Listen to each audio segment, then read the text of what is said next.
Pinaghahandaan na ng PNP ang mga gagawin nila sa utos ni Pangulong Marcos na tugisin pati ang small-time drug offenders. Pero pag-itiyak ng PNP, bloodless at walang tokhang na magaganap. Nasa frontline ng balitang yan si JC Cosico.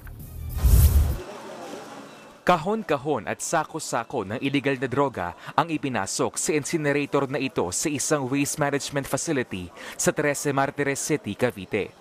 Ilan sa mga yan ang higit 2,000 kilo ng mga shabu, marijuana, ecstasy, cocaine at ketamine.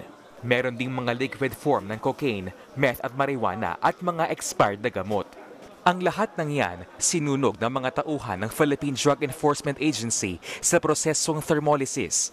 Paraan daw nila ito para ipakita sa publiko na hindi na nare-recycle o nagagamit pa ang mga kinumpiskang droga. After itong burning na ito, may iwan pa rin yung ating chemist sa PIDEA to see to it na itong mga assets ay useless na. May higit 1 tonelada pa ng illegal na droga ang nasa poder ng PIDEA na naghihintay pa ng clearance mula sa korte para rin sirain.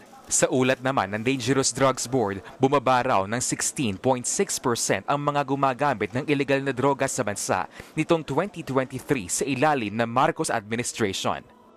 Sa kabila niyan, pursigido pa rin ang pamahalaan sa kanilang bloodless war on drugs. Katunayan, pinaghahandaan na ng PNP ang gagawin nilang aksyon sa direktiba ni Pangulong Bongbong Marcos na hulihin pati yung mga small drug offenders sa lansangan.